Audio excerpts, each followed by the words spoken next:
Plot संख्या 21, पक्ष की वक्ता कृष्णा पाटिल, कॉलेज LSR।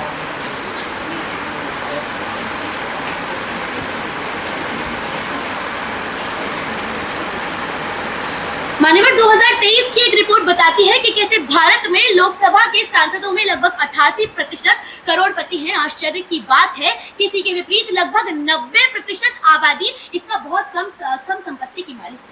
सदन की गरिमा को मेरा सादर नमन। सदन पटल पर प्रस्तावित विषय जो पक्ष। मान्यवर, यदि राजनीतिक लोकतंत्र अपने आप में वृक्ष है तो सामाजिक लोकतंत्र उसकी वो जड़ है जिस जड़ के बिना वो वृक्ष कभी आगे नहीं बढ़ सकता। अर्थात यदि मैं सदन में ये बात सिद्ध कर दूं कि किस प्रकार से सामाजिक लोकतंत्र की अनुपस्थिति में सत्ता पर कब्जा होता है और संरचनात्मक असमानताएं पैदा होती हैं, तो सदन में ये सिद्ध हो जाएगा कि कैसे राजनीतिक लोकतंत्र अपने आप में प्रभुत्व का एक राजनीतिक रंगमंच बनता है। मान्यवर, सर्वप्रथम जब हम लोकतांत्रिक संस्थाओं की बात करते हैं, फिर चाहे वो चुनाव हो या नीति निर्माण हो, जैसे मेरे प्रतिपक्षी साथी आकर भी कहते हैं, वो संरचनाएं तो जनता की ही होती हैं, किंतु हम देख पाते हैं कि कैसे वास्तविक नियंत्रण उसमें सिर्फ उच्च वर्ग का होता है। ऐसा क्यों होता है? क्योंकि राजनीति में दबाव बनाने के लिए हमें 3 आयामों की आवश्यकता होती है: आर्थिक संसाधन, सामाजिक दबाव, सामाजिक बढ़ोतरी, इसी के साथ संस्थागत पहुंच। मान्यवर, ये तीनों ही आयाम हमें केवल उच्च वर्ग में देखने को मिलते हैं। अर्थात हम समझ पाते हैं कि किस प्रकार से लोकतंत्र केवल एक प्रतीकात्मक प्रणाली के रूप में प्रतीत होता है।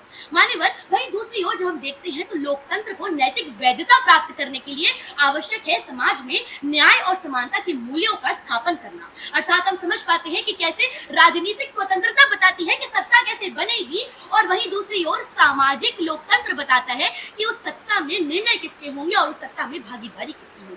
मान्यवर, भारतीय परिप्रेक्ष्य से हटकर जब हम वैश्विक इतिहास को भी देखते हैं तो हम पाते हैं कि कैसे अमेरिका ने अपने संविधान में प्रारंभिक चरण से ही प्रतिनिधित्व की व्यवस्थाएं तो दी गई थी, लेकिन चूंकि धरातल पर अफ्रीकी और अमेरिकी में समानता नहीं थी, इसी कारण से वहां का लोकतंत्र केवल श्वेत प्रभुत्व को वैधता देने का एक माध्यम बन गया। मान्यवर, ठीक इसी प्रकार से फ्रांसीसी क्रांति में लोकतांत्रिक मूल्यों के बावजूद कई बार अभिजात वर्ग के हाथों में सत्ता गई। मान्यवर, ठीक इसी प्रकार से जब हम आज के लोकतंत्र की बात करते हैं, उसका सबसे अधिक विकास हमें यूके में देखने को मिलता है, किंतु उसके बावजूद वहां सर्वप्रथम मतदान देने का अधिकार केवल भूमि स्वामी पुरुषों को दिया गया।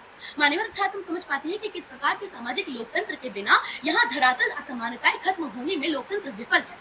मान्यवर, उसके पश्चात जब एंटोनियो ग्राम्स्की अपने हेजेमनी का सिद्धांत देते हैं तो वह बताते हैं कि किस प्रकार से राजनीतिक शक्ति केवल सत्ता से नहीं आती बल्कि सामाजिक और सांस्कृतिक वर्चस्व से आती है, जो कि फिर हमें केवल उच्च वर्ग में देखने को मिलता है जब वे अपनी सोच को समाज की सोच बताकर उसे सामान्य बनाने का प्रयास करते हैं। मान्यवर, ठीक इसी के विपरीत जब हम सामाजिक लोकतंत्र की बात करते हैं, वो केवल कल्याणकारी योजनाओं पर निहित नहीं होता बल्कि वो समाज में और सत्ता में अवसरों की बात करता है। और मान्यवर, सत्ता में बिना समान अवसर के लोकतंत्र विफल होता है, और जिस मतदान के अधिकार देने की मेरे प्रतिपक्षी साथी बात कर रहे हैं, वो भी एक जरिया बन जाता है सत्ता की असमानता को छुपाने का। मान्यवर, मेरे प्रतिपक्षी साथी इसका उत्तर देके जाए कि जब महिलाओं की आबादी 50% है तो केवल 15% सांसद में प्रतिनिधित्व देने से क्या बिना सामाजिक लोकतंत्र के राजनीतिक लोकतंत्र बन सकता है?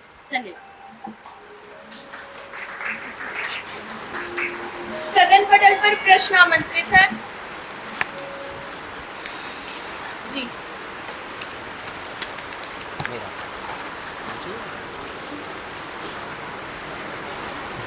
शशांक गुप्ता। सॉरी, आप अपनी स्लॉट संख्या बता दें और अपने महाविद्यालय का नाम। स्लॉट क्रमांक 4, महाविद्यालय राजनीतिक विज्ञान विभाग, विपक्ष का वक्ता। महोदय, आपने एक बात कही कि समान अवसर अपने आप में समाज की समरूपता के लिए अनिवार्य होता है। यदि मैं बात करूं कि सामाजिक रूप से जो लोकतंत्र था उसने कभी सामाजिकताओं के लिए कार्य किया, सामाजिकताओं के संरक्षण के लिए कार्य किया, परंतु रूल ऑफ लॉ राजनीतिक लोकतंत्र ही लाया। उसने equality before law, procedure established by law, ये सारे राजनीतिक लोकतंत्र के प्रारूपिक निकाय थे। उसके बाद सामाजिकताओं ने उस पर काम किया। तो किस आधार पर आपकी समतुल्यता सामाजिक लोकतंत्र को समान अवसर बता देती है और राजनीतिक लोकतंत्र को एक रिजिड स्टैटिक चीज बता देती है जो अपने आप में कभी परिवर्तनीय होता ही नहीं है? जिस प्रकार आपने अमेरिका के उदाहरण से बता दिया, स्पष्ट कर दिया कि वो बदलाव को स्वीकार करता ही नहीं है। क्यों? माननीय प्रश्न के लिए धन्यवाद। तो चूंकि मैंने अपने वक्तव्य में अमेरिका का उदाहरण दिया तो मैं स्पष्ट कर देना चाहती हूँ कि किस प्रकार से हम ये बिल्कुल मान रहे हैं कि किस तरीके से राजनीतिक लोकतंत्र यहाँ पर पहला कदम उठा रहा है समानता का, लेकिन जब हम धरातल परिवर्तनों की बात करते हैं तो वो सिर्फ सामाजिक लोकतंत्र से आ सकती है। यानी कि यहाँ पर राजनीतिक लोकतंत्र नीति निर्माण तो कर सकता है, किंतु यदि उस नीति निर्माण के तहत हमें परिवर्तन लेके आने हैं, उसके लिए हमें शिक्षा को बढ़ावा देना होगा, उसके लिए हमें असमानताओं को खत्म करना होगा, जो कि धरातल रूप से केवल सामाजिक लोकतंत्र में ही हमें देखने को मिलेंगे। धन्यवाद। जी, आपका बहुत